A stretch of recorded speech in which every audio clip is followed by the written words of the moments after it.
Welcome to Guardian Radio 96.9 FM Sunday, broadcasting from Nassau, Bahamas, and streaming live on GuardianTalkRadio.com, the country's news talk radio station with fresh news and smart talk all day. Our Sunday lineup begins with The Political Review with Quincy Parker, live at 4 p.m. That's followed by Let's Talk Together in English with Lady T, live at 6 p.m. Next comes the Sunday edition of Voices of the Diaspora with Robert Dieudonné, live at 7 p.m. Followed by Caribbean and Urban American Gospel Hits with Landlord and Mike D at 8. That's all straight ahead, beginning with The Political Review, next, here on Guardian Radio 96.9 Sunday.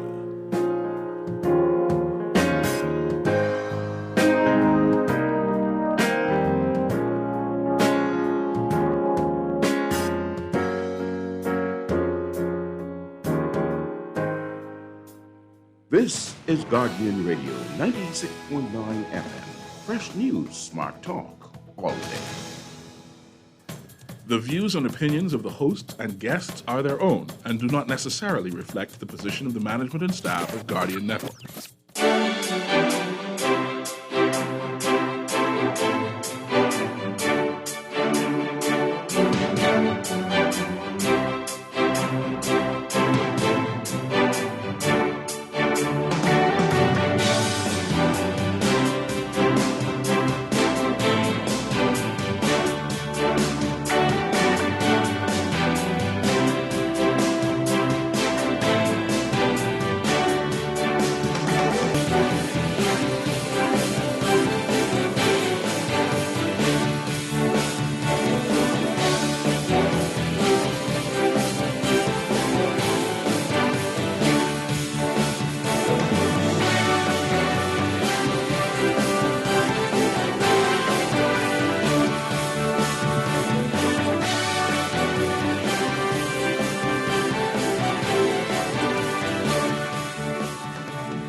Good afternoon and welcome to the Political Review for Sunday, the 6th of November, 2022.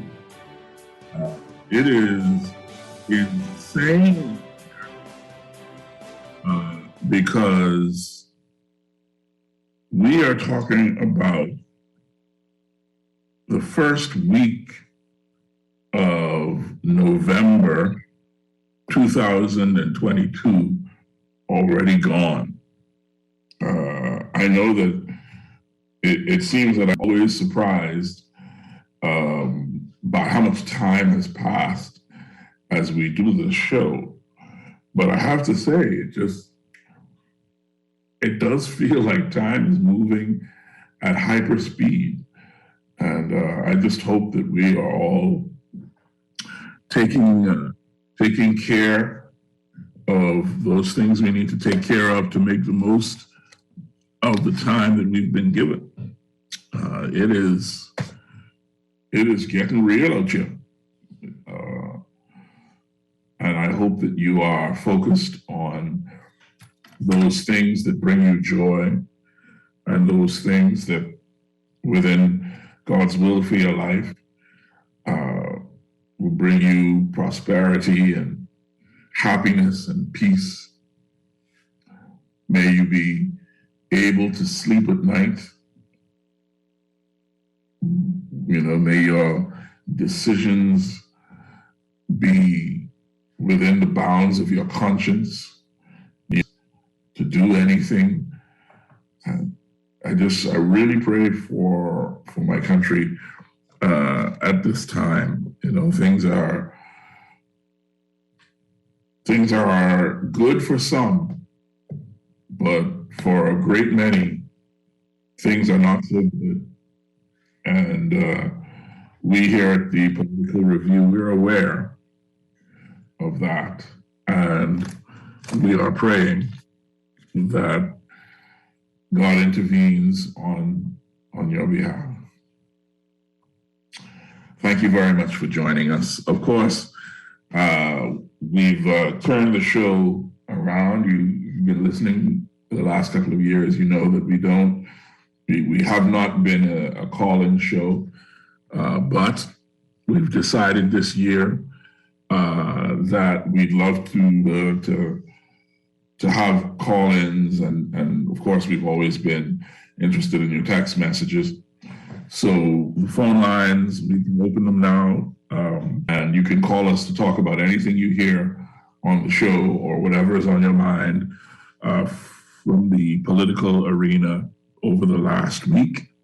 You can reach us at 323-6232, 325-4316, 325-4259.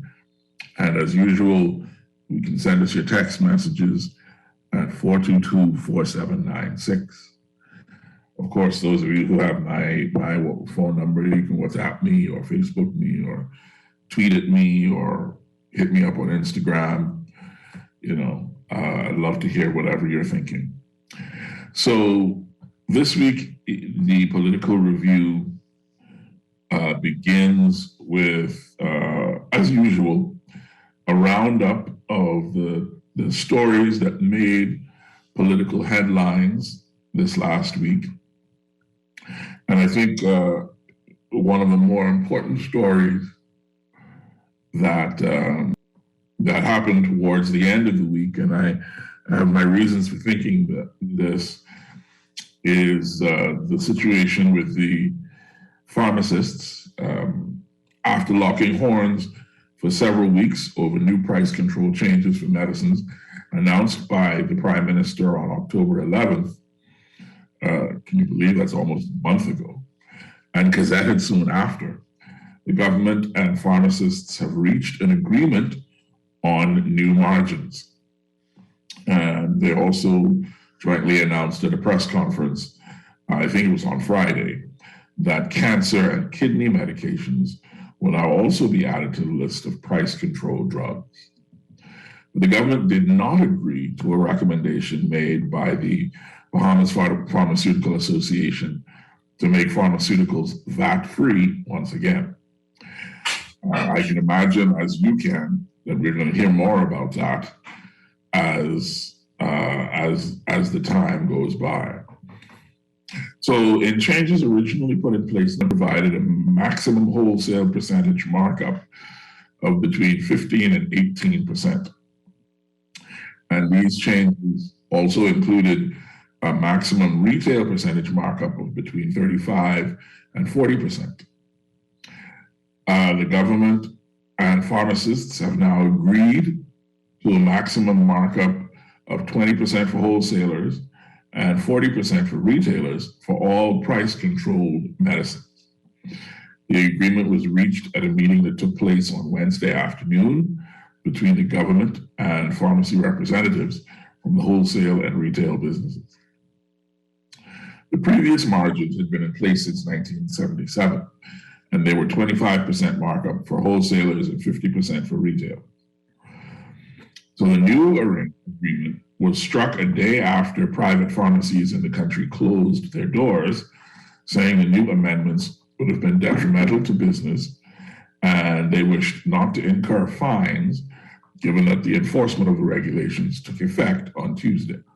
Gregor McPhee, a clinical pharmacist, spoke to the press conference at the office of the Prime Minister on behalf of the Bahamas Pharmaceuticals Association, and she was later asked by the press why the newly agreed margins made sense for pharmacies when the gazetted margins were deemed untenable.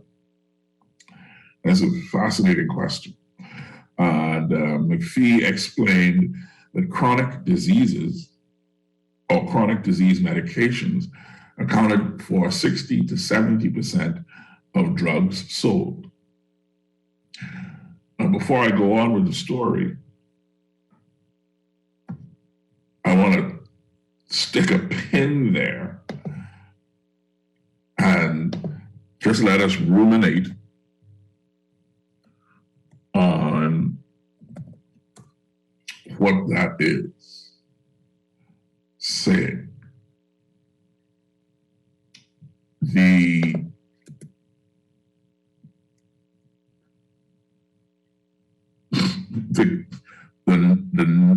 vast majority of drugs sold in the Bahamas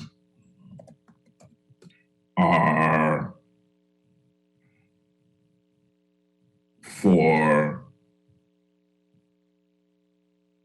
chronic conditions, things like diabetes, high blood pressure, and other diseases that have been the focus of interventions from the Department and Ministry of Health for decades. I recall every single administration since I've become cognizant of the government talking about chronic health conditions like those, and any number of initiatives have been put in place to try to address the prevalence of the SINCIDs, diseases, and the fact that 60 to 70% of the drugs sold in the country speaks to what must be seen as a failure of all of those interventions to roll back the level of chronic non-communicable diseases in the country. And that should wake us all up. We should really be concerned that the vast majority of drugs sold in this country are sold for chronic non-communicable diseases. The reason I say it is because chronic non-communicable diseases like diabetes and high blood pressure and the other ones that make up SINCIDs are often referred to somewhat loosely as lifestyle diseases. And they're considered lifestyle diseases because the lifestyle of the individual either causes or exacerbates the disease in the first place. So these are diseases that are either preventable or highly manageable based on your lifestyle choice.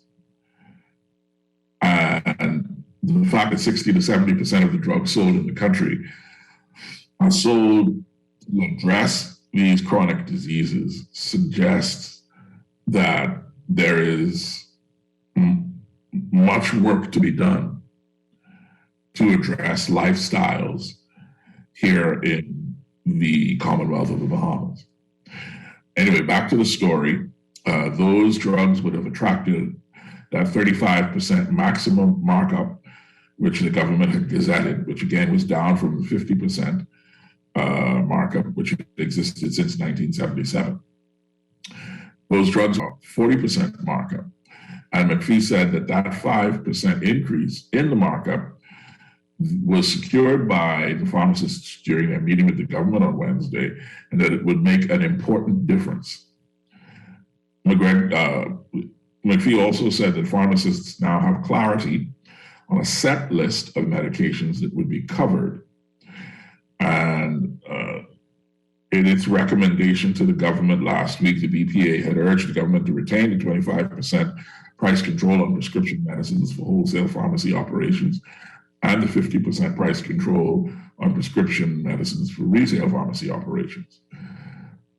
The government is expected to revisit the changes in 3 months. Now listen, we are all aware that temporary changes have a way of becoming entrenched in the Bahamas. It'll be interesting to see how things look in 3 months when the government is likely to demand an extended status quo. And the pharmacists will have had 3 months to review how those changes affect their business. We understand that there are about 80 private pharmacies in operation around the country. So we'll keep an eye on that number. First of all, we'll try to confirm the exact number, and then we'll review it in a year or so, just as a non-scientific study on the effects of this change on the industry, particularly with the National Health Insurance Scheme on the horizon. Prior to the agreement being reached, A number of my contacts in the pharmaceutical sector agreed with the prediction that these changes might drive some pharmacies out of business. So we'll see. We'll keep an eye on it. Next, Minister of Economic Affairs, Michael Halkitis, revealed this week that the government had agreed to provide higher price control margins than what it gazetted last month for perishable items. Decided to accept a recommendation from the grocers that family item businesses be given a higher margin than what, again, were recently announced. Halkitis explained that after the margins were published, the grocers expressed their views that the published margins would be catastrophic to their businesses. He said the government agreed to a slight increase in the margin for perishables, an increase of 5%, and a slight increase for family items to cover transportation. Ever since Prime Minister Philip Davis announced new price control changes in a national address on October 11th, the Retail Grocers Association and wholesalers have been pushing back, noting that while the cost of business is rising with higher energy bills and in some cases higher wage bills, they were being asked to operate on reduced margins. Davis has announced the addition of 38 new items to be subject to price controls, and were things like bananas, apples, oranges, broccoli, onions, and potatoes. The grocers have said this actually amounts to 38 categories of items, with more than 5,000 individual items being impacted. In a proposal to the government on October 26th, the association recommended that the produce be taken off the list of price control items. Attorney John Bostwick, who represents the association, further explained, and I'm quoting Mr. Bostwick here, the government's category list reflects thousands of items, and we've taken certain items off that list and presented the government a new list for consideration, and the government is doing that. Meanwhile, Halkitis said the new regulations are up for review in 6 months. Now, here we go with another temporary measure. And frankly, for us at the Political Review, the same skepticism holds true for the grocers as for the pharmacists. How is temporary, really? What does temporary mean? What commitment does the government or the administration have to return to the status quo? Given the political hype surrounding these measures, it would appear that while they are using the word temporary, the administration really has no intention of folding back these changes. So in essence, how will the private sector adjust to the new status quo? We'll be watching. In a related story, Bahamas Petroleum Dealers Association Vice President Vasco Bastian said that pharmacies and grocery stores are now feeling what gas station operators have been enduring for months. As the price of oil per barrel skyrocketed at the start of the new year, retail petroleum dealers pleaded with the government to increase their profit margins from the fixed rate of 54 cents for gasoline, 34 cents on diesel. Bastian said it's been months of waiting since the association's initial meetings with the government, and gas station operators in New Providence continue to suffer. Bastian said that until the margin is changed in the Bahamas, the gas station operators, whether that's Shell, Rubis, or Esso, will continue to have challenges. And he said that this was the whole basis of the association's meeting with the government 8 months ago in trying to bring some sort of relief to the operators, who Bastian says are still challenged. I'm going to quote Mr. Bastian now. He said, and I quote, "The last time gas operators had a margin increase was in 2012, 10 years ago. We've been operating at the same margins. Now you see the pharmacists, now you see the wholesalers are now experiencing what we've been experiencing for the last 10 years. People always think gas station owners make a ton of money. I want the record to reflect the person that makes all the money in the gas station is the government of the Bahamas. We'll just let that sit there for a little bit. I'm going to repeat his last sentence. I want the record to reflect the person that makes all the money in the gas station business is the government of the Bahamas. The association's vice president said retailers want another meeting with the government to determine once and for all when they can expect an adjustment to the profit margins. In August, gas prices began to fall from a peak of over $7 per gallon, reaching down below $6 per gallon last month, which had led Bastian to believe at the time that high gas prices were behind Bahamian motorists for the near future. However, in recent weeks, prices have again inched higher and are now above the $6 per gallon threshold. With the price of fuel going back up and the government's new policies to assist Bahamians in the face of historic inflation, Bastian said he's not sure how much more operators. Bastian has also clarified the impact of the new minimum wage on his members. He said that once the minimum wage goes from $210 to $260 per week, there will be a 24% increase in gas station operator costs. He questioned how his members are expected to absorb that 24% increase, especially given that national insurance goes hand in hand with salaries and so will also go up, and also that BPL is in prices. He worried that some of his operators won't be able to afford to buy fuel, and he urged the government to give the operators a flat rate and an increase. Speaking of which, another very important story from this last week, parliamentarians this week unanimously passed a resolution to increase the minimum wage in the country from $210 per week to $260 per week. Minister of Labor and Immigration Keith Bell of Assembly said that this was the fulfillment of the PLP's promise to quote-unquote help Bahamians.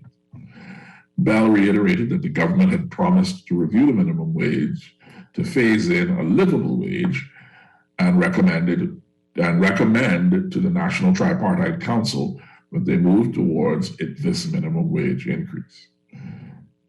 Meanwhile, during his contribution to the resolution, opposition leader Michael Pintard pointed out that while the minimum wage increase is good, the government recently moved to increase the fuel surcharge on electricity bills. Last month, the Prime Minister announced that the fuel surcharge will nearly double for smaller consumers in less than a year. Larger consumers will see their fuel charge nearly triple. It was a major reversal of policy for the Davis administration, which has been subsidizing BPL's fuel consumption for months as the government gave opaque answers when questioned about the continuation of a fuel hedging strategy administration amid rising fuel prices. As a matter of public education on the minimum wage versus livable wage question, the Political Review would like to share some research. The proposed minimum wage would give workers a base salary of around $1,040 per month. Keep that figure in mind. A study published in the International Journal of Bahamian Studies last year by professors at the University of the Bahamas, Leslie Archer, Bridget Sophia Hogg, Vijaya Paramul, Olivia Saunders, and Brittany Johnson calculated that $2,625 and $3,550 were needed each month as a gross living wage for a full-time worker who must sustain a family of 4 in New Providence and Grand Bahama, respectively. The study's authors estimate that the net living wage to be $2,500 per month for New Providence and $3,400 per month for Grand Bahama. And they pointed out that their estimates are almost 200% higher than the minimum wage and nearly 130% higher than the poverty line for New Providence. For Grand Bahama, it's almost 300% higher than the minimum wage and 160% higher than the poverty line. This means that the minimum wage would have to more than double for workers in New Providence and more than triple for Grand Bahamians in order for these workers to arrive at a livable wage. It will be fascinating to see what the administration actually does about this issue. Talk, as they say, is cheap. Again, we'll be watching. Finally, in the political review, this one makes me smile. North Abaco MP Kirk Cornish inaccurately claimed this week that he had never said the Davis administration is more concerned about who will win this year's Junkanoo Parade than what is going on with the illegal migrant situation in Abaco. Cornish made the comment about Junkanoo in the House of Assembly on Wednesday. He was responding to Killarney MP Dr. Hubert Minnis, former Prime Minister, who suggested that the government is not listening to its two on illegal immigration on the island. On Wednesday, Cornish rose on a point of order and said, and I'm quoting him here, I also wish to clarify the assumption that perhaps the MP for North Abaco was not being listened to as it relates to the matter pertaining to illegal migrants in Abaco. My Prime Minister, my leader, and my colleagues are certainly listening. We are far more concerned about who will win Junkanoo than what is happening in Abaco. Cornish then took his seat, and Minnis resumed his speech. The Nassau Guardian carried Cornish's remarks, and when the House resumed on Thursday morning, Cornish said he never said what the Guardian reported, which, of course, was patently untrue. Now, given that the matter is as simple as listening to a recording of the member's address, there's a lesson to be learned here. All politicians, not only junior ones like Mr. Cornish, are liable to those of emotional outbursts and attempting to score political points. It would be wise for such members to take a page from the more senior politicians and be careful and consider what you say when you are on your feet. Trying to score points when you're sitting is one thing. But when you stand on your feet, you are speaking to the record. You are speaking to history. You are speaking for your people. And you must be careful what you say. I'm not suggesting that Mr. Cornish really cares more about Junkanoo than what's happening in Abaco, but that's what he said. And he said it, in my view, because he was emotionally overwrought and wanted to score points on Dr. Minnis. So for Mr. Cornish and the other ones, take that example, senior politicians, those people who are careful what they say, people like Alfred Sayers. Consider what you say when you're on your feet, because the people are watching and listening with great interest. And if you shove your foot in your mouth, it's nobody's fault but your own. Don't blame the press. Next up on the political review, we go under the radar to check out two stories that we feel didn't get enough of a spotlight this week.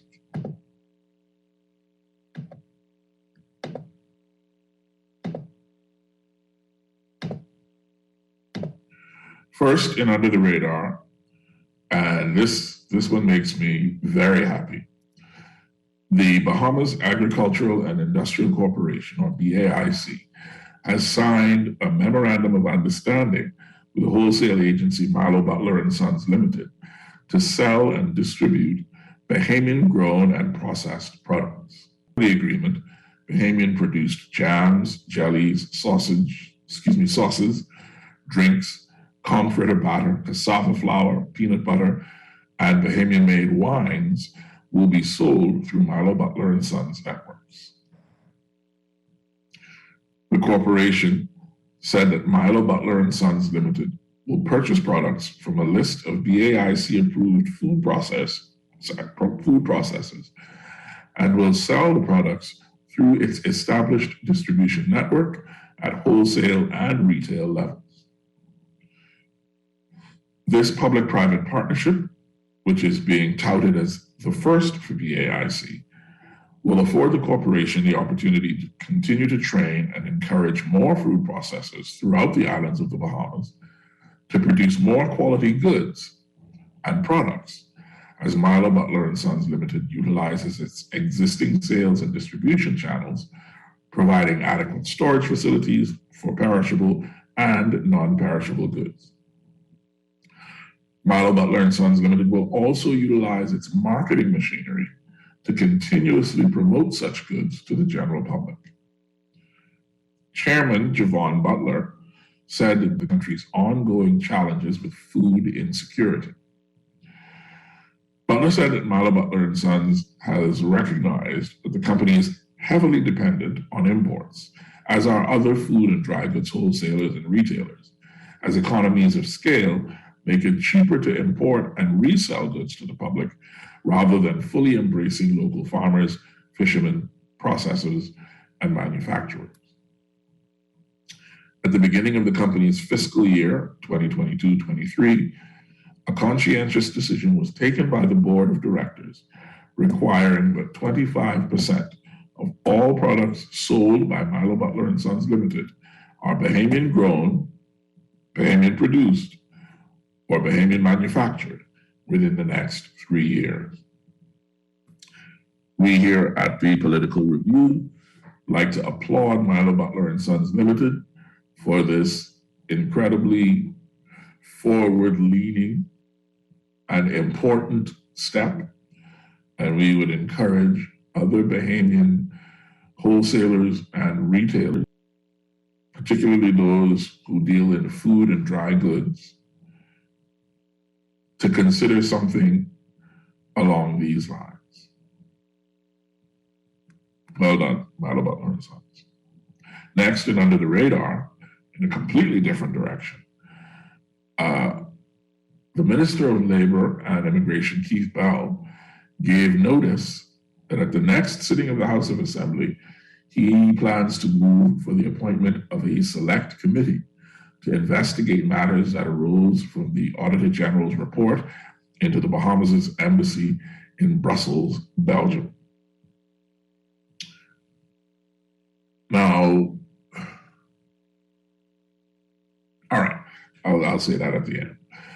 The committee will have the power, of course, to send for persons and papers with leave to sit from place to place and with leave to sit during any recess.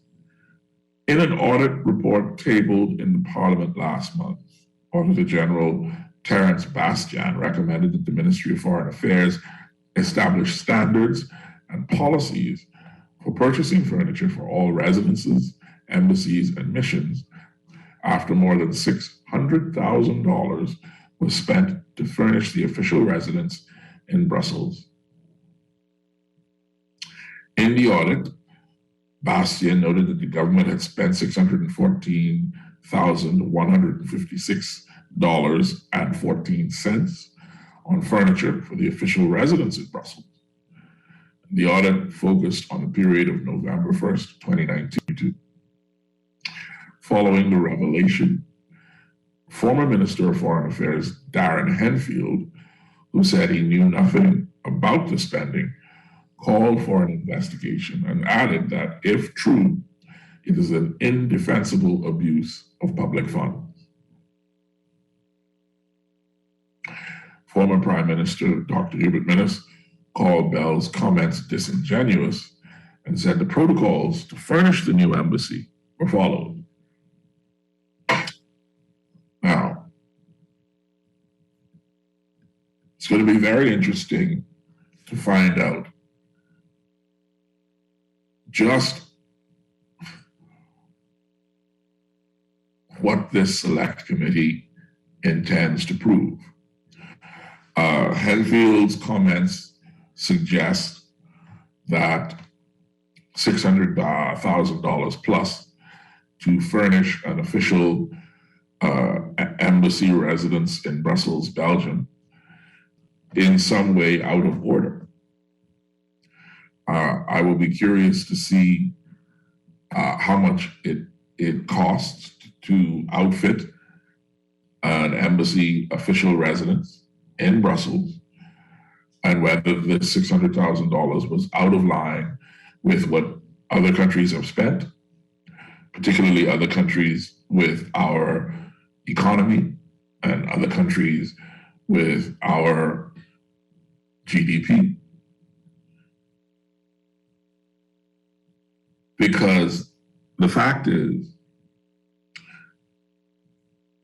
the embassy in Brussels is automatically one of our most important embassies throughout our structure, because they'll be dealing with that infamous multilateral agency, the International Monetary Fund, and other incredibly high-level multilateral agencies. So I think that the investigation is good. I think it's a pity that Henfield spoke as early as he did on the issue, but I think it's something that we should keep an eye on. Because either it was an abuse of public funds or it's an abuse of the select committee's time. Those are really the only two options. And that is under the radar for this week, November 6th, 2022. And when we come back from this break, which we're about to take, we will turn to the Political Review's top story for this week. And I look forward to getting into the top story with you. And I look forward to hearing your thought. So we'll take a short break and we'll come right back here on the Political Review with K. Quincy Parker. You're tuned in to Guardian Talk Radio, Fresh News, Smart Talk. All the time.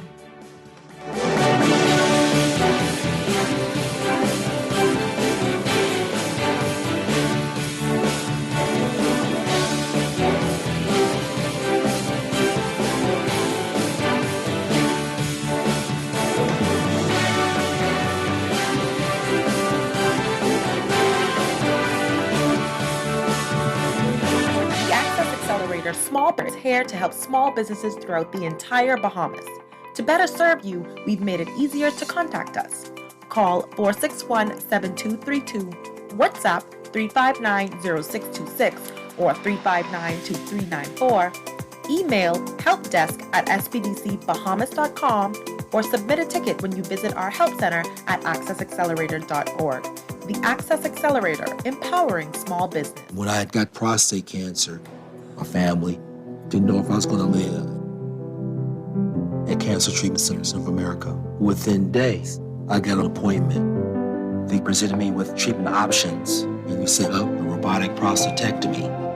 When my scans came back, there are no signs of cancer. They don't see you as a number, they see you as a part of the family. I'm going on with my life. It's a real gift. Call us at Cancer Treatment Centers of America. Every season creates an opportunity for you to enjoy the comfort and security of your most valuable assets. Unfortunately, termites are common and very unwanted guests that never stop eating. With Struckum, you can enjoy the peace of mind as we protect your investment with our 3-year fumigation warranty. Struckum, #1 in pest control services.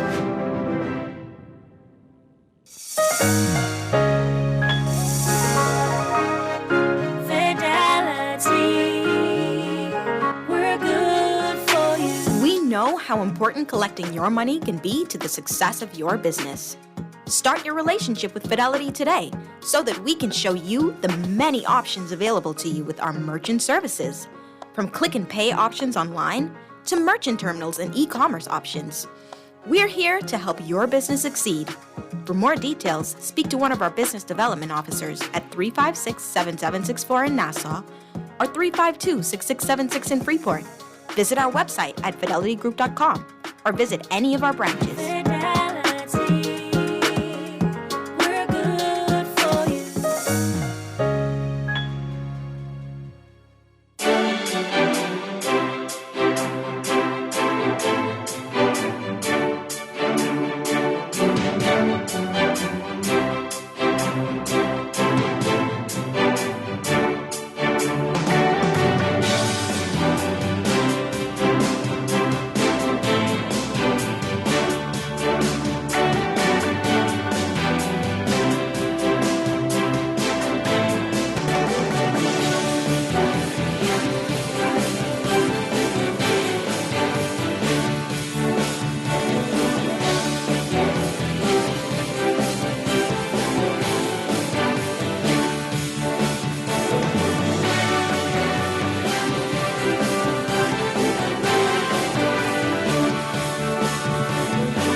And welcome back to the Political Review with Quincy Parker. That's me. I'm your host.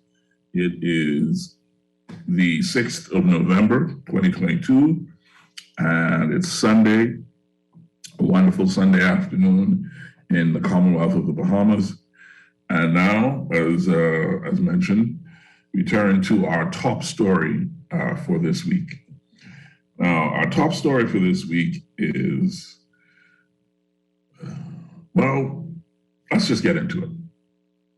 So Bahamians have been advised to focus Mr. Philip Davis's remarks at the UN Climate Change Conference, COP27, in Egypt, as there will be a quote-unquote major announcement on the future of climate change and construction in the country. Davis is scheduled to speak to the Conference of Parties on Tuesday, November 8th, and he's expected to focus on the continued push in the Bahamas to fight climate change and give an update on strides made since traveling to COP last year. Davis is also expected to assert that rather than talk, the administration has taken action on a number of fronts. He is expected to make a major announcement as well on the future of climate change and construction in the Bahamas, as noted. And the Office of the Prime Minister has committed to providing dates and times and streaming the speech live so that Bahamians can tune in and listen and watch as Davis addresses COP27.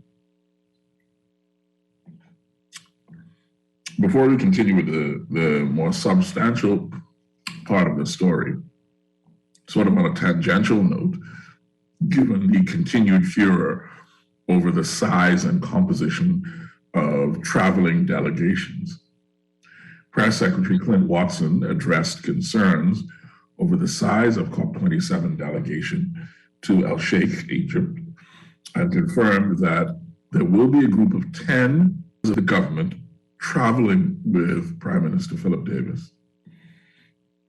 He added, or explained, I suppose, that 70 people representing the Bahamas are going to COP27, but not 70 people from the government. Various groups, including NGOs and others, will be attending workshops and seminars related to their specified areas of expertise over the 3-week period of the conference. And Watson stressed the importance of putting the issue into context and said many people from the private sector are going because they understand the vision and importance of the trip. As for who's going from the government, we can confirm that Minister of Agriculture and Marine Resources, and Family Island Affairs, Clay Sweeting, will be the only minister traveling with the delegation. And the next senior government official traveling with the group is Attorney General Ryan Pinder, who would be leading negotiations on behalf of the Bahamas. Commenting, environmentalist and Waterkeepers Bahamas President Joseph Darville said he found it ironic that the government is still neglecting local issues at home that are impacting the environment, like major developments that destroy mangroves and coral reefs and natural buffers against storms and hurricanes. He added that while he's not against development, he thinks the government should be more responsible in making sure that there are still checks and balances in place to protect the environment. Darville, a longtime activist and outspoken defender of the environment, criticized the decision to take a delegation to Egypt, some 70 people, to, in his words, plead for money to deal with the results of climate change, when the government is not itself dealing with matters at hand, like the destruction of hundreds of acres of mangroves that is still happening on some of the islands of the Bahamas. Again, as to the importance of these mangroves, they are natural buffers against storms and hurricanes. They mitigate sea surge and damage from potential flooding in these low-lying communities. And every time they are destroyed or removed, that endangers those communities that much more, because a buffer against the storm surge has been taken out of the equation. It's as simple as that, but it does not seem that that simple consideration is factored in to when the government considers a development that might net a couple of hundred jobs. Who knows? That's my view, not Mr. Darville's, but I think he would agree. Last year, Davis said on his return from COP26 that up until now, although the Bahamas has made many references in the past few years about its vulnerabilities, the country had not spoken strongly or emphatically about risk for the Bahamas. He said that he had done so at COP26 and would continue to do so as the issues for Bahamian lives and livelihood are increasingly urgent. Now, I disagree with that assertion that that up until now, the country has not spoken strongly or emphatically about risks for the Bahamas. Particularly, I disagree with that given some of the strong commentary made by former Environment Minister Dr. Earl DeVoe when he came back from COP21 and talked about the fact that if sea level rise was not held in check and the global warming was not held to the 1.5 degrees Celsius that was set as a benchmark, that 50% of the country could disappear underwater. It's a fairly strong statement. Former Prime Minister Perry Christie also spoke strongly on the issue, as did the former Environment Minister Romy Ferreira. But of course, rewrite politics, so I suppose it's no surprise. At COP26, Davis met with leaders from CARICOM, including Barbados, Jamaica, Guyana, Suriname, St. Kitts and Nevis, and Antigua. He also met with the African leaders of the Democratic Republic of Congo, Ghana, Nigeria, Zambia, Togo, and Niger, as well as the Secretary General, the African Association. He touted informal meetings with President Joe Biden of the United States and Prime Minister Justin Trudeau of Canada, UK Prime Minister Boris Johnson, and others. And he also had formal meetings with a special envoy from China and the Secretary General of the Commonwealth. During his speech to the 130 plus world leaders and thousands of diplomats and other delegates at COP26, Davis to ensure that such meetings are more successful than they had been in the past. He said that the Bahamas cannot outrun carbon emissions of industrialized nations, nor can the country outrun the hurricanes, which are growing more powerful, or rising sea levels as Bahamian islands disappear beneath the seas. He said, and I quote, "We're out of time. A recent study declared that the Bahamas has the cleanest air in the world. Other studies have shown that our distinctive, beautiful aquamarine seas are a magnificent carbon sink. Our seas reduce the amount of carbon in the atmosphere. The Bahamas is not now and never has been the problem, but yet we are forced to pay the price." As a quote from Davis at last year's COP meeting. He also pointed out last year that the Bahamas is among the top 10 most vulnerable island nation states in the world. And he questioned whether the leaders at COP26 could summon the courage and ingenuity and determination to succeed where previous leaders did not. Davis said that promises and agreements are easy. Action, specific and concrete policy change is a lot harder. He said that countries like the Bahamas, through financing and technology transfers to, quote, rebuild for resilience, unquote. And he added that without change, if we are lucky, Bahamians will become refugees. Without change, if we are unlucky, people will be forced to flee the Bahamas, but flee to where? Davis's heartfelt remarks aside, COP26 did see some positive developments. But overall, despite significant headway on several fronts, national climate and financing commitments still fell far short of what is needed to come to grips with the climate challenge. For the Bahamas, the critical issue, according to Davis and others, is funding.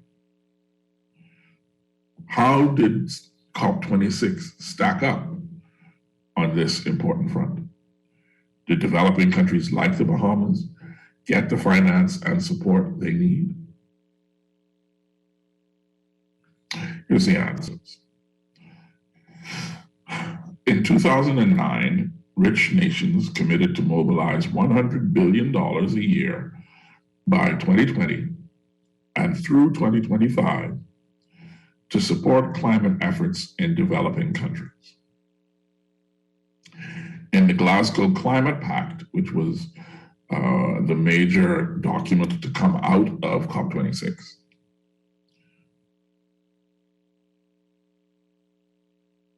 it was noted with deep regret that developed countries had failed to meet that goal in 2020. And recent OECD estimates show that total climate finance reached $79.6 billion in 2019. So, I mean, let's be clear. They committed to getting up to $100 billion by 2020, and then keeping it at $100 billion in 2025. So that's $500 billion that these rich countries had committed to mobilize to support climate efforts in developing countries. Compare that with the fact that not $500 billion, not even $100 billion, but total climate finance had reached $79.6 billion in 2019. The COP26 outcome made it clear that these countries are still on the hook to fulfill this goal as soon as possible, and stipulates that those rich countries must report on their progress.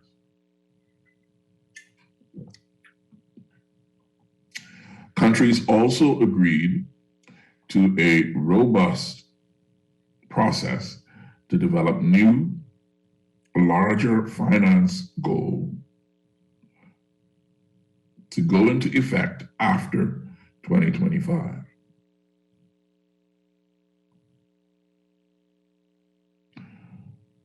They identified a wide range of options to ensure an inclusive and robust technical process to develop this new goal, and established an ad hoc working program to experts and ministers to flesh out the details.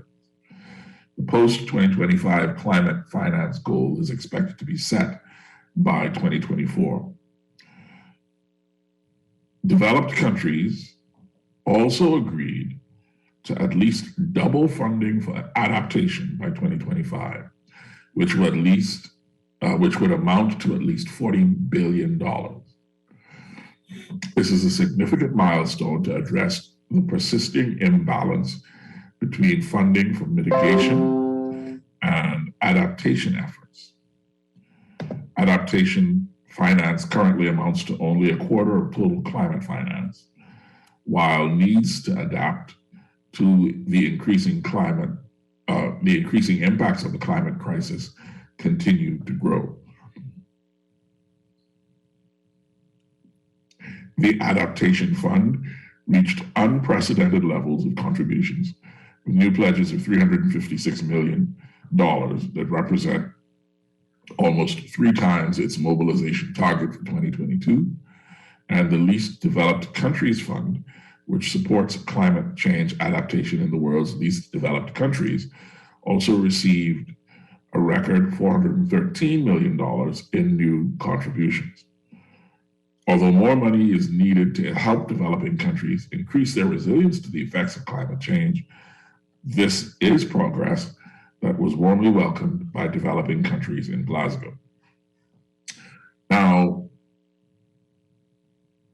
I want to keep in context what we're doing here. We're talking about the commitments that were made at COP26. COP27 this month, the first opportunity that the countries who made these commitments will have to report on their manner of fulfillment of these commitments, or the manner in which they have lived up or not lived up to them. I'm pointing out this money is available because that's the ticket, according to the Prime Minister, is funding. So of this $356 million in new pledges for the Adaptation Fund, the question you should be asking as you listen to the show is, how much of that is the Bahamas getting? When it comes to the new contributions to the Least Developed Countries Fund, what you should be asking yourself is, wait, does the world's structure consider the Bahamas to be among the least developed countries? Because if it doesn't, then that's money that we don't qualify to get. So there's hundreds of millions of dollars out there for adaptation to climate change. And the question that we should be asking as Bahamians, if we agree with the Prime Minister that the main solution to our climate change problem is money, is how are we accessing the hundreds of millions of dollars that are available for adaptation? Because since the Prime Minister came back from COP26, I have not heard or seen anything that suggests that any work was done to access that money. Maybe it happened and I wasn't paying attention. Maybe it happened away from the public eye, but some kind of a report, I think, is needed so that we understand what exactly is happening here. In addition, COP26 also took steps to help developing countries access good quality finance options. And we talked a little bit about this the last time I talked about climate change, where COP26 encouraged multilateral institutions to further consider the links between climate vulnerabilities and the need for concessional financial resources for developing countries, such as securing grants rather than loans to avoid increasing their debt burden.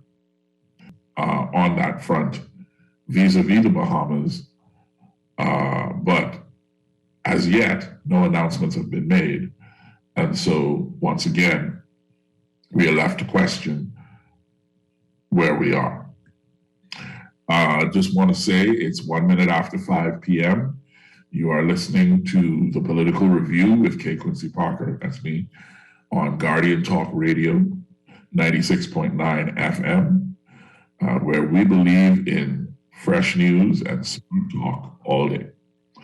On my behalf and on behalf of my producer, thank you for joining us. We have an hour to go and we're excited. You can call us anytime at 323-6232, 325-4316, or 325-4259. And you can text us at 422-4796. And back to the top story for this week, which is Prime Minister Philip Davis off to COP27 this week to, I presume, read them the Riot Act and get them to get up off this money that is being collected and pledged in order to, with adaptation and resilience in relation to climate change. I believe the Bahamas, and I'm sure that Brave Davis will be making this case, the Bahamas would be a brilliant poster country for some new and innovative mechanisms to deal with adaptation to climate change. We have all of the regulatory infrastructure, the political stability, the banking and finance infrastructure, and the labor to make us the perfect partner for pilot projects in this regard. So, and I guess as I say, I'm sure Davis will be making that case himself in Egypt this week. But we notice also that Davis has committed very strongly to carbon credits. We've addressed carbon credits on the Political Review before, but given that it is likely to figure in some way in what the Prime Minister says at COP27 on Tuesday, I think it would be a good idea for us to take a bit of a deeper look at carbon credits, which he has said will become a new stream of revenue to fund development of not just climate change adaptation, but to fund things like new hospitals and other capital development. So it's important that I think we as a country understand the carbon credit issue. And so to begin with, what is a carbon credit? A carbon credit is a kind of permit that represents 1 ton of carbon dioxide removed from the atmosphere. These permits can be purchased by an individual, or more commonly, by a company to make up for carbon dioxide emissions that come from industrial production, delivery vehicles, or travel. So as an example, if I cut down a tree and I release through the industrial action of cutting down that tree, I release 2 tons of carbon dioxide. I can purchase carbon credits, 2 carbon credits that will mean that for all intents and purposes, I have not released 2 tons of carbon dioxide into the atmosphere. I hope you're listening, because just from the very definition of what a carbon credit is, I believe that we can see some challenges down the road. Carbon credits are most often created through agricultural and forestry practices, although a credit can be made by nearly any project that reduces or captures emissions. Companies looking to offset their own greenhouse gas emissions can buy those credits through a middleman, or those directly capturing the carbon. In the case of the farmer that plants trees, the landowner gets money, the corporation pays to offset their emissions, and the middleman, if there is one, can earn a profit along the way. So this farmer plants some trees. He causes some, by planting the trees, he creates a carbon sink. The corporation pays him, let's say them same 2, that they buy from him those same 2 carbon credits that we talked about earlier.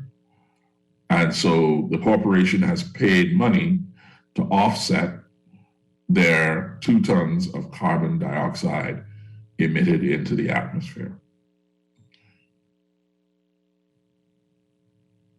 Now, of course, this is only true for what is called the voluntary market for carbon credits. There's also something called the involuntary, or the compliance market. And what is the compliance market for carbon credits? Well, in the compliance market, or the involuntary market, governments set a cap on how many tons of emissions certain sectors, that would be oil, transportation, energy, or waste management, can release. If an oil company's prescribed emissions limit, it must buy or use saved credits to stay under the emissions cap. And if a company stays under that cap, it can save or sell those credits. This is what is known as the cap and trade market.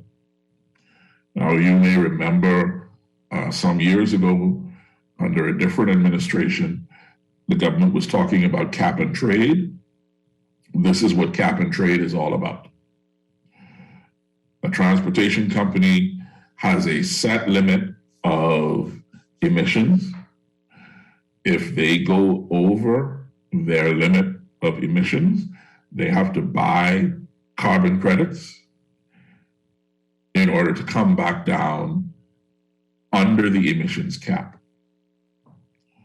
And the cap is the amount of greenhouse gases a government will allow to be released into the atmosphere, and emitters must trade to stay within that limit.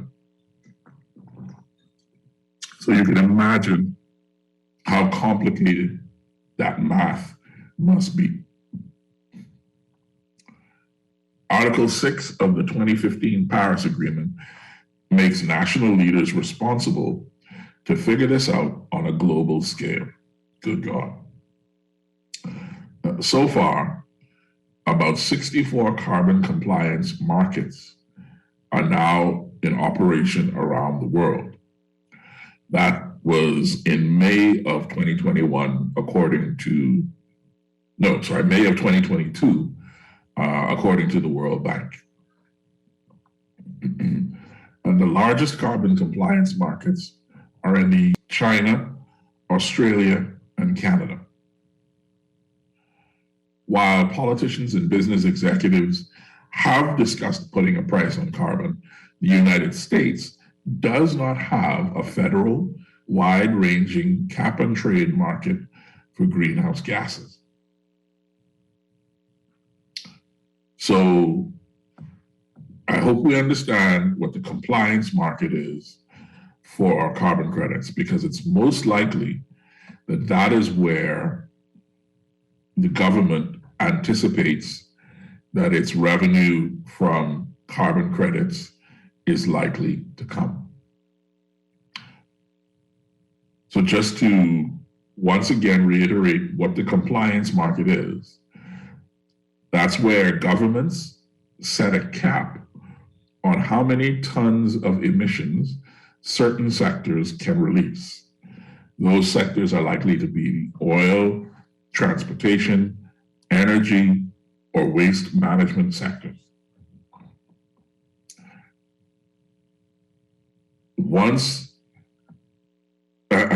To explain the cap, part of cap and trade, once again, the cap is the amount of greenhouse gases a government will allow to be released into the atmosphere. And for the trade part, companies that emit must trade carbon credits to stay under the cap.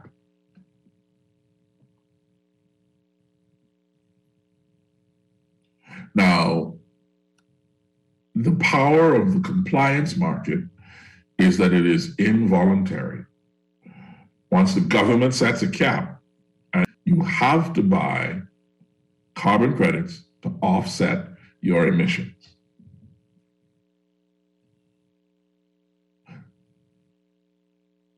Now, the US doesn't have a federal cap and trade market for greenhouse gases. So there's nothing nationwide in the US. But there are carbon compliance markets in the European Union, China, Australia, and Canada. So now that we have a better understanding of that, what is the pushback? Well, here's the pushback. Critics of the voluntary market, where a company buys carbon credits from a business outside of a regulated exchange, point out that this does not lower the overall amount of greenhouse gases used by buyers.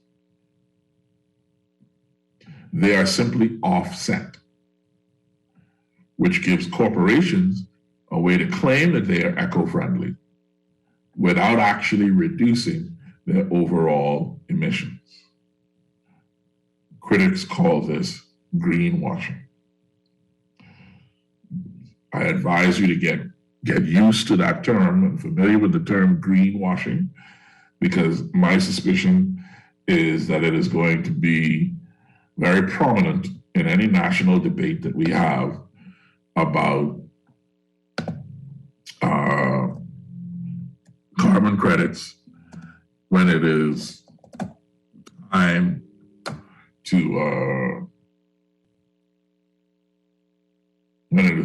to really try and make this this system that the government is so gung-ho about work.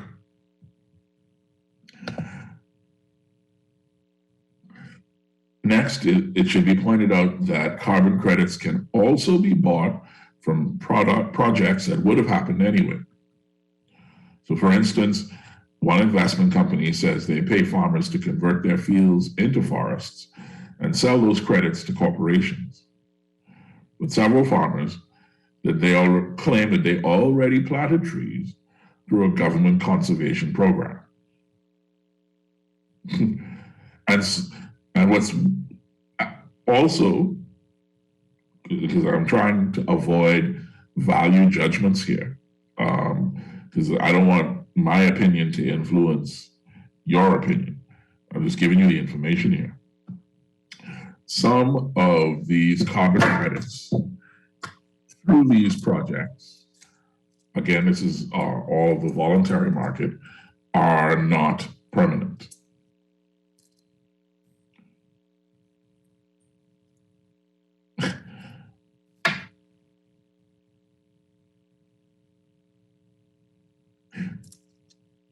The danger with the impermanence of the carbon credits was highlighted, and this is only some of them, but the danger was highlighted in 2017, 16-ish. The International Soccer Governing Body, FIFA, bought credits to help offset emissions for the World Cup in Brazil. But soon after, the trees were cut down. Those same trees, which would have been the basis for the carbon credits that had been sold. And so the project was suspended in 2018 after more trees had been cut down than all the carbon credits sold to begin with. So we are, well, anyway, suffice it to say, that we are still in the early stages of really trying to get cap and trade and carbon credits to work efficiently and smoothly, and to fulfill the promise that they may hold for countries like the Bahamas, who are hoping to use our environmental advantages, the carbon sink that is our oceans, the fact that we have so many trees that clean the air, that a Bahamas carbon credit would probably become a very hot ticket, a very viable product to sell. But the market is still very experimental.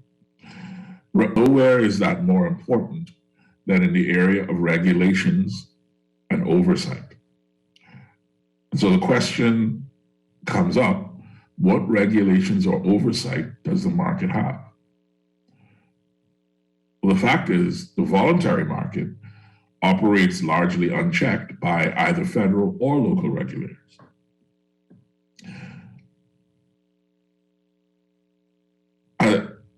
As a matter of fact, the voluntary market does not have a cap on how many tons of emissions can be offset. So the driving oversight for the voluntary market is a set of standards. And there are a few respected standards organizations that do validate carbon credits, but only a few.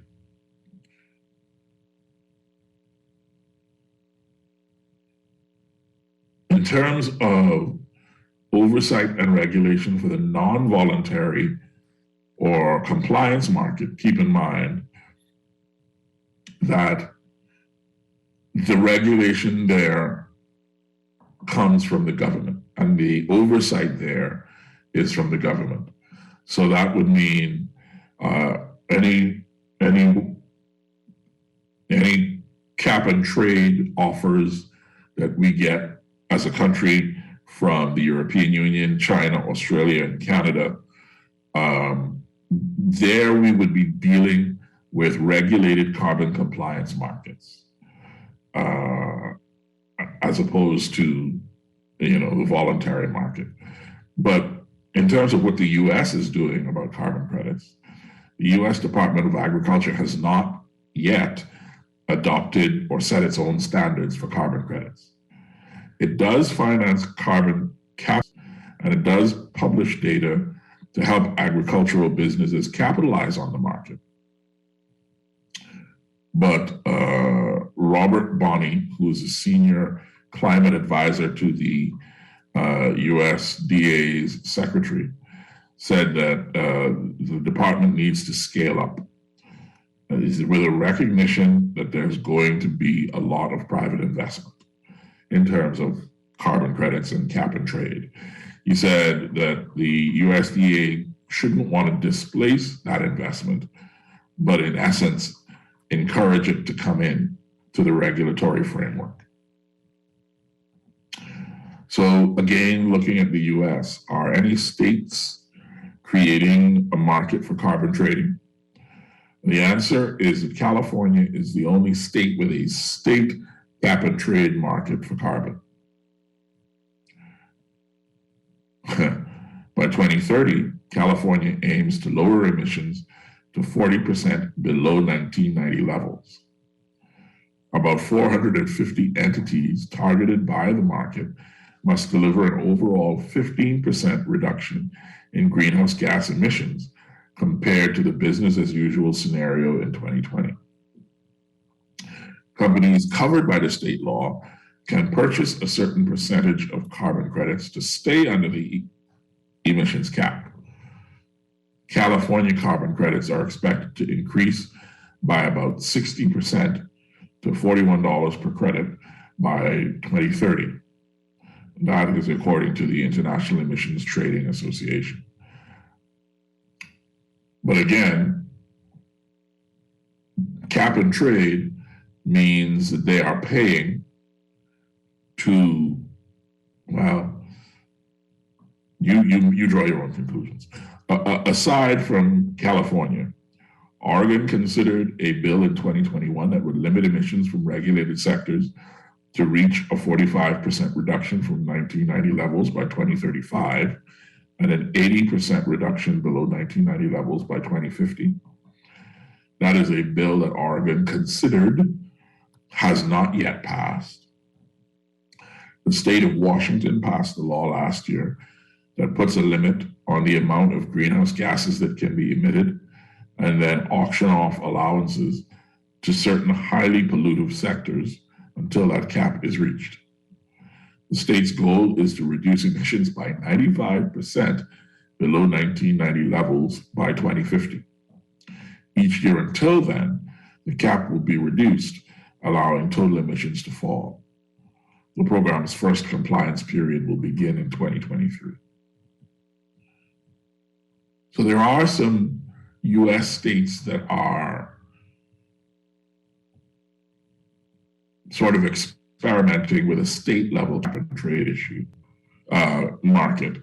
And the American companies are able to participate because of the data that and the financing that comes from the US Department of Agriculture. But still, there's no federal nationwide carbon credit adoption in the United States. And given that they are our largest trading partner, it's going to be interesting to see what effect, if any, that will have on how cap and trade and carbon credits work for the Bahamas. So before I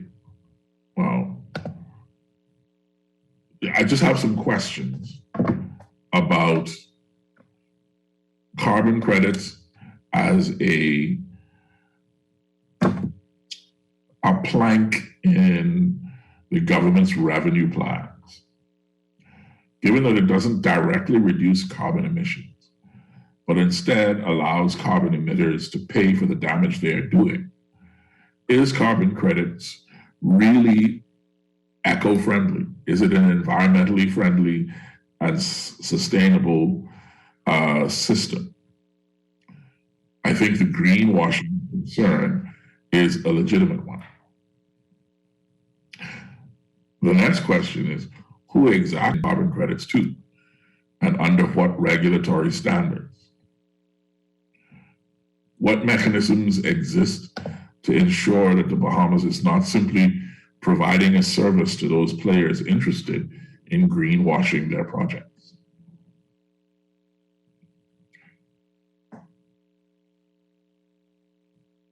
And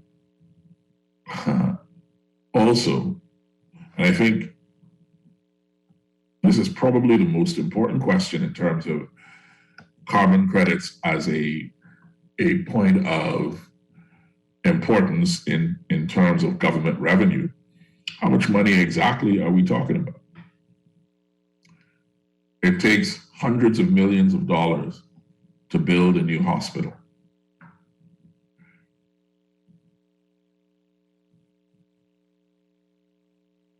Are we talking hundreds of millions of dollars in government revenue from carbon credits? I don't see how. Not yet, not right away. But I wait to see what the government has to say about the subject. And the problem that I have with the way it is, the way the argument is constructed, is that it takes as a given some things that I do not think are a given. And one of the primary things that I don't think is a given is that there are hundreds of billions of dollars in carbon credits just waiting to be scooped up by the Bahamas. To me, that sounds too much like a ragged. Some evidence that is a reasonable belief. Also, and this is just a concern based on the conversation, well, the commentary by Joe Darville and people like that, is the potential return worth the potential reputational risk? I mean, if we become known as the greenwashing capital of the world, do we care about that? I mean, what is our reputation worth as an environmentally friendly country?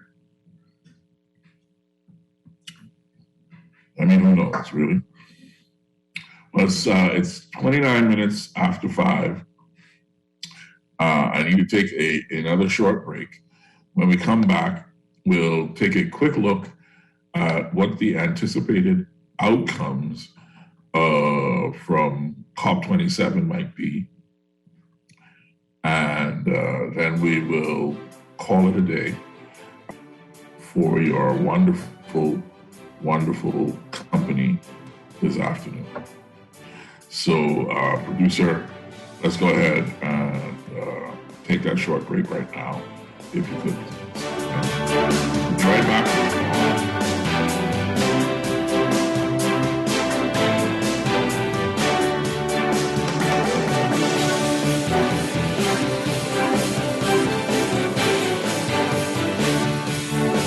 Prostate cancer. My family didn't know if I was going to live. At Cancer Treatment Centers of America, within days, I got an appointment. They presented me with treatment options, and we set up a robotic prostatectomy. When my scans came back, there are no signs of cancer. They don't see you as a number, they see you as a part of the family. I'm going on with my life. That's a real gift. Call us at Cancer Treatment Centers of America.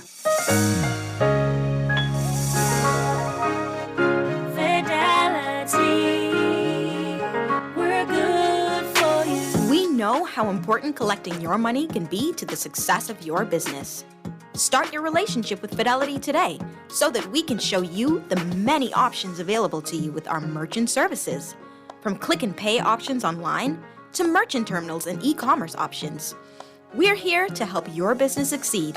For more details, speak to one of our business development officers at 356-7764 in Nassau or 352-6676 in Freeport.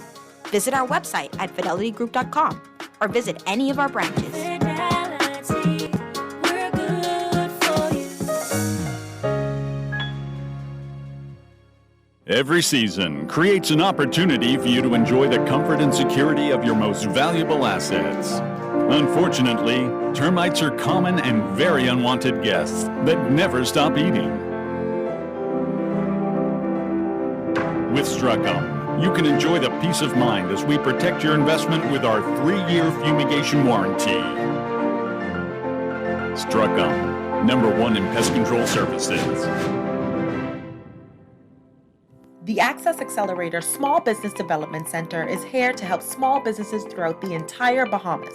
To better serve you, we've made it easier to contact us.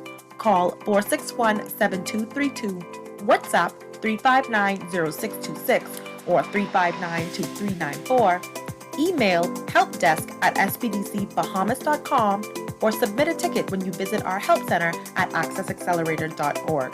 The Access Accelerator, empowering small business.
Welcome back to the review.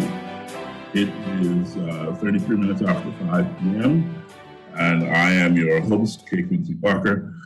Today, our top story is the Prime Minister of the country, Philip Brave Davis, off to Egypt to attend and address the COP27 climate change conference.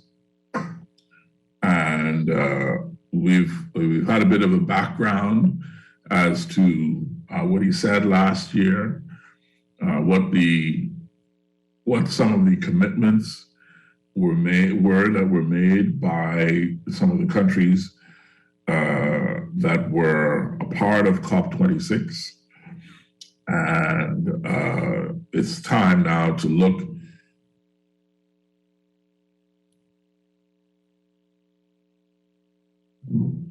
So sorry. It's time now to look ahead a little bit and see what COP27 is all about. What are we expected to see? And the fact is,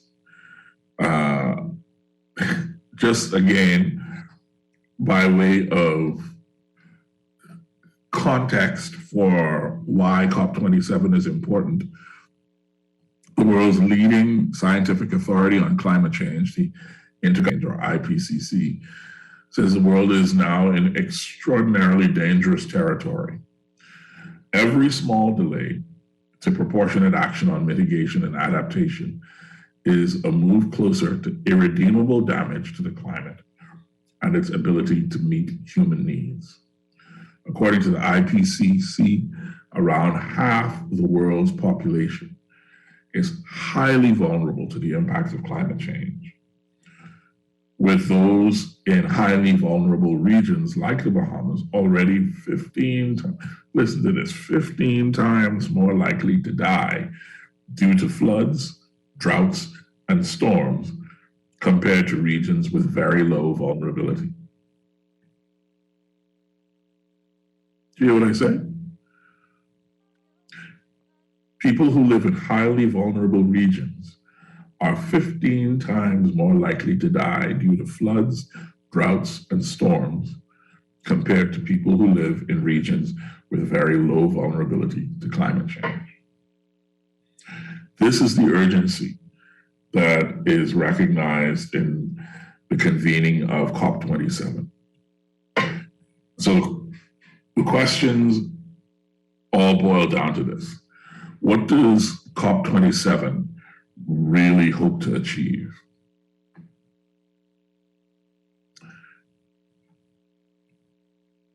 When we look at last year, COP26, it was the first real test of the Paris ratchet mechanism for raising mitigation ambition through national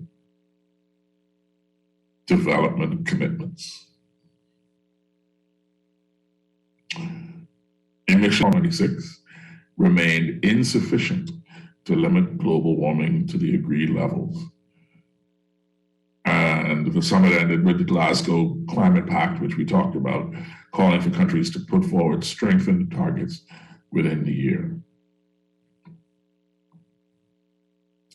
So COP27 wasn't necessarily intended to be a major milestone in the Paris Agreement calendar, but the unfinished business from last year means that this year will now be a critical test of whether the international process can respond to the increasing urgency of the situation.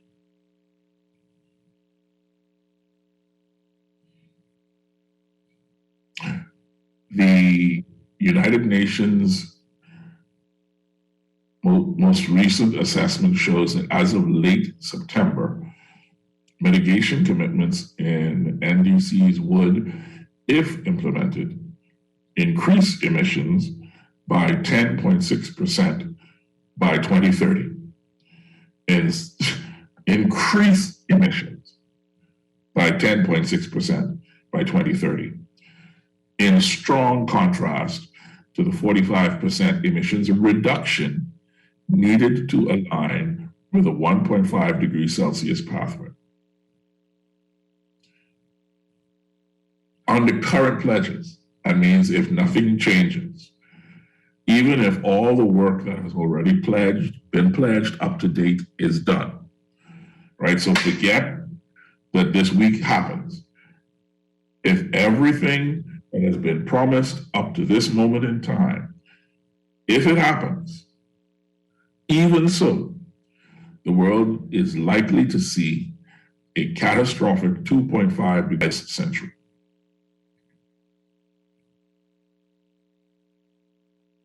So basically, global emissions need to fall drastically by 2025.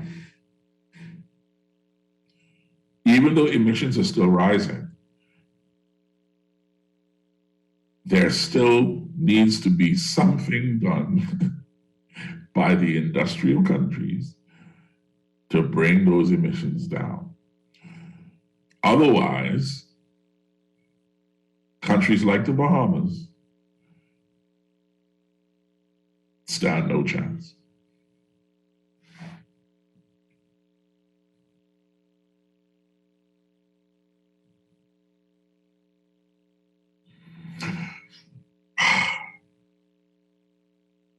So that's what needs to happen on mitigation.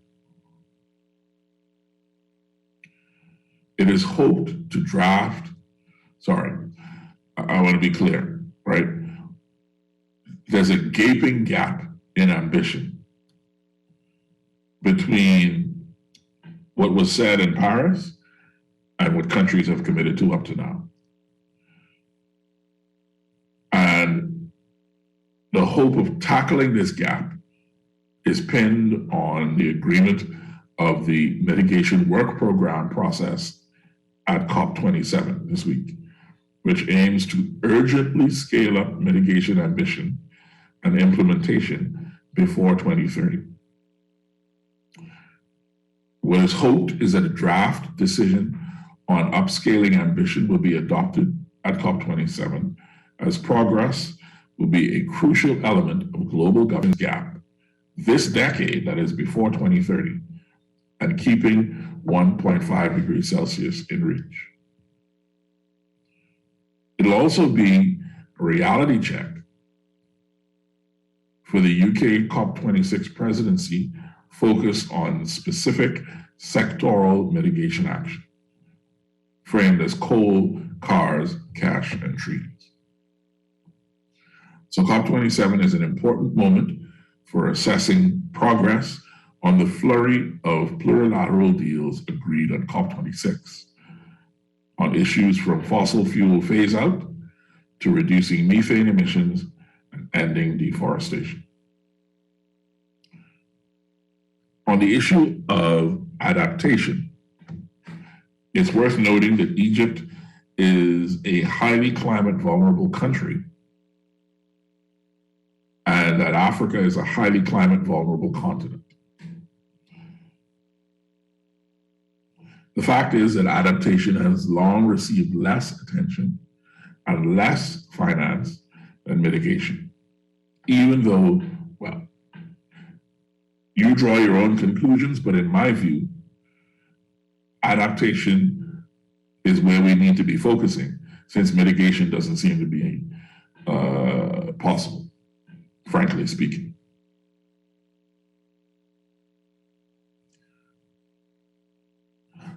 So last year, they launched a 2-year work program on the global goal of adaptation, which seeks to help countries to adapt, increase resilience to climate change, and reduce their vulnerability through sustainable development. The problem, of course, is that the global goal on adaptation lacks clear definition.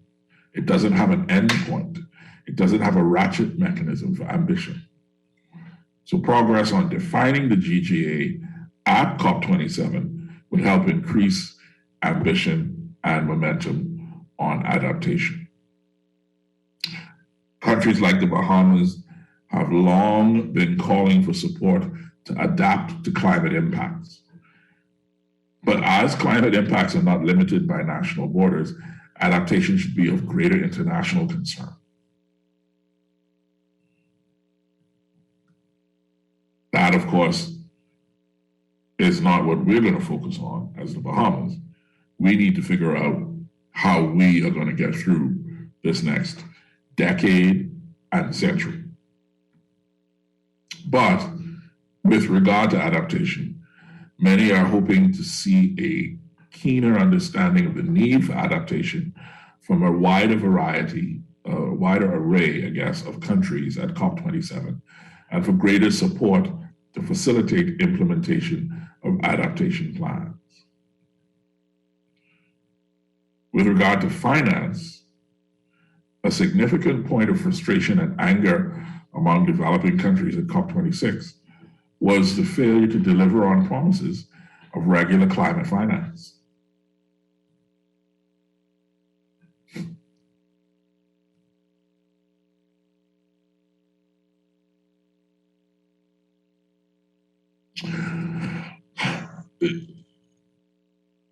Now, I know we as a country seem to be Motley, the Prime Minister of Barbados. But I want to quote something she said at the World Leaders Summit last year. She said, the central banks of the wealthiest countries engaged in $25 trillion of quantitative easing in 13 years. She said that had we used this $25 trillion to purchase bonds that financed the energy transition, we would be keeping within 1.5 degrees Celsius. So it's not a question of whether the money exists. That the 1.5 degrees Celsius was the end of Motley's quote. Sorry about that. I am speaking now and I say it's not as if the money doesn't exist. So at COP27, developing countries like the Bahamas will hope to see the fulfillment of historic promises, such as the $100 billion annual climate finance, which developed countries were meant to deliver each year from 2020 to 2025, but which so far has not been met. I addressed that earlier. And although rich countries are facing financial challenges at home, with prospects of recession, rising energy and food prices, citizens struggling to cope with the cost of living crisis, it is important that climate finance for developing countries is not deprioritized. And if all politics is local politics,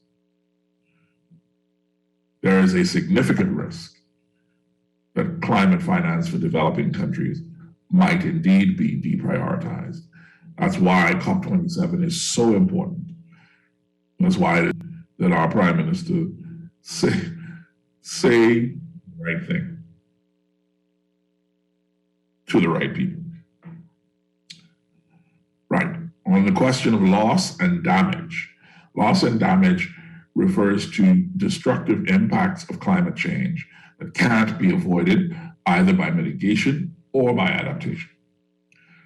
Developing countries, which contribute the least to climate change, are seeking financial support towards the cost of loss and damage from developed countries whose current and historic activities have largely contributed to the climate crisis.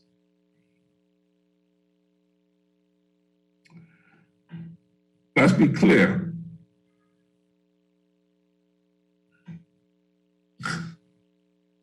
Developed countries are resistant to this. They do not want to pay. Despite that resistance, COP26 saw some breakthroughs on loss and damage, including establishment of a 3-year Glasgow dialogue on the issue,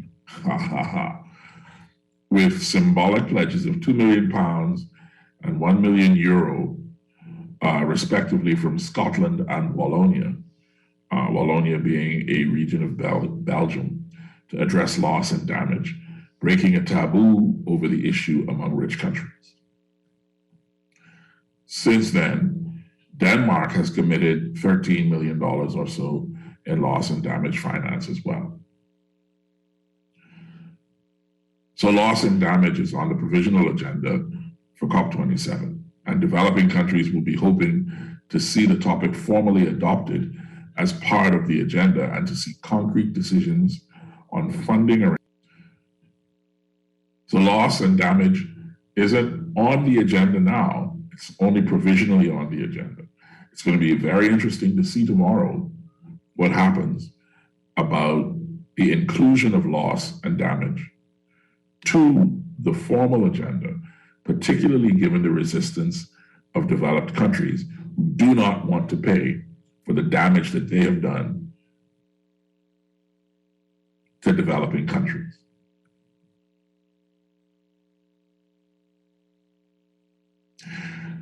Next, at COP27, there's going to be a focus on a global stocktake, which is a mechanism to assess the world's collective progress towards fulfilling the Paris Agreement, which happens in a 5-yearly cycle in sync with the Paris Mitigation Ambition Ratchet. It will assess progress on mitigation, adaptation, and means of implementation and support. And it also considers the social and economic consequences of measures taken and efforts to address loss and damage. And those are some of the expectations as to, as I say, what's on the agenda, what's likely to be discussed at COP26. But it's important to remember that there is a geopolitical context. And the fact is, the Russian invasion of Ukraine, tensions between the US and China, some of these other geopolitical concerns might be an issue at COP27. Only contingent on goodwill between all parties. And of course, at this point in time, goodwill is under increasing strain.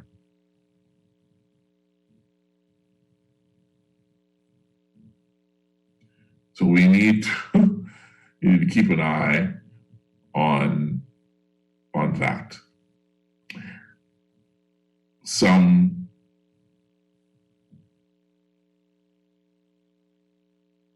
One number I just want to, I'm trying to keep it as objective and clean as possible. But one number that I think is incredibly important is that the G20 countries account for 80% of global emissions. So if there is to be a real response to global warming and a real chance at bringing emissions down,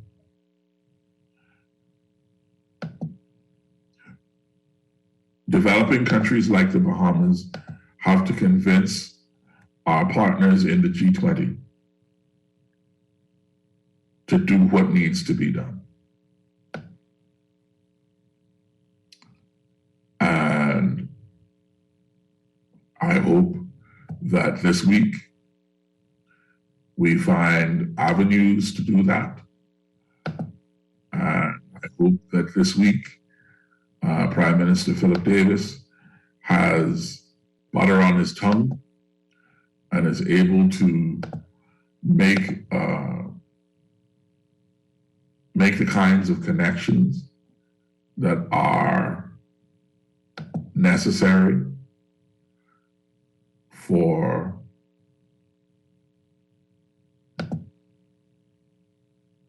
countries like the Bahamas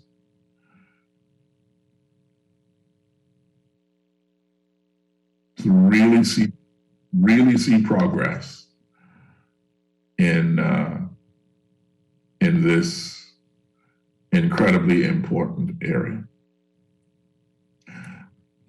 All right, that's going to do it for me. Thank you very much for joining us this wonderful Sunday afternoon.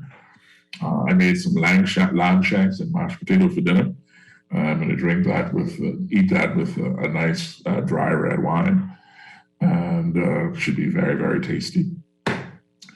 I look forward to my Sunday dinner. I trust that you look forward to yours with your family and your loved ones. And may God bless you and keep you until next week.